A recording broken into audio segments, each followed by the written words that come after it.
Well, good morning. I'm reading for the book of Exodus this morning. We're talking about our jealous God. Now, for some people, that's been a big problem, but as we read this morning, I think you'll understand better what God is saying. He says to the children of Israel, to Moses, chapter 34, verse 12 of the book of Exodus, "Take heed to thyself, lest thou make a covenant with the inhabitants of the land whither thou goest, lest it be for a snare in the midst of thee. But ye shall destroy their altars, break their images, and cut down their groves. Thou shalt worship no other God, for the Lord, whose name is a jealous God. Lest thou make a covenant with the inhabitants of the land, and they go a-whoring after their gods, and do sacrifice unto their gods. And one call thee, and thou eat of his sacrifice, and thou take of their daughters unto thy sons, and their daughters go a-whoring after their gods, and they make thy sons go a-whoring after their gods." Now, the key to understanding this jealousy of God's is the way that he refers to the idolatry that can happen. So Israel is not to intermarry with the Canaanite tribes. The reason? Because you will wind up worshiping their false gods. And God calls it whoring. Now, for it to be whoring, we've got to understand the metaphor that God is using here. God sees himself as the husband of his people Israel, and they have entered into a covenant with him, just like a marriage covenant. When a man and his wife enter into a marriage covenant, they enter into this agreement and they say, forsaking all others till death do us part. That means that they promise to not have eyes for somebody else. A husband whose wife has eyes for another man, well, he's going to experience jealousy, and rightly so, because he has entered into a covenant with her. And she has made him a promise. And a wife whose husband has eyes for other women, she's going to be jealous for him because they've entered into a covenant and he's made her a promise. And now he's breaking that promise. And that's what God is telling his people.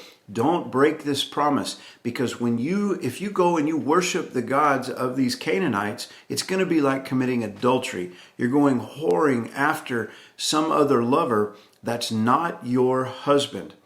When we think of God being a jealous God, we need to not read onto him our human sinful condition.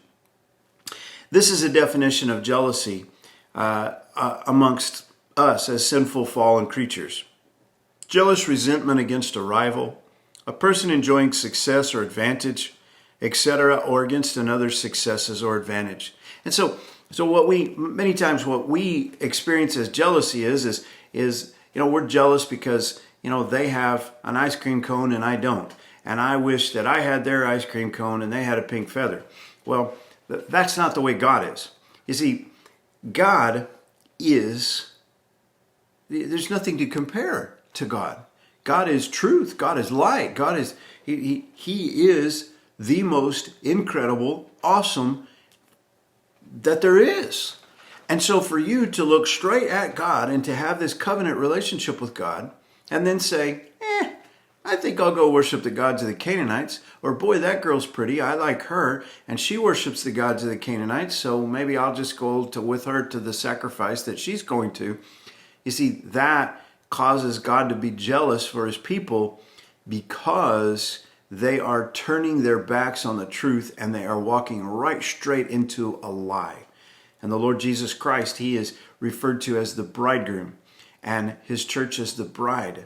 And he's jealous for his bride because, once again, there is nothing in all of the universe that would be better or more graceful or merciful or true or kind or righteous than the Lord Jesus Christ.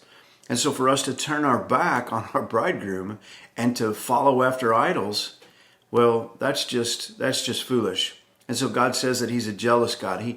He wants for us to worship him because he is the truth.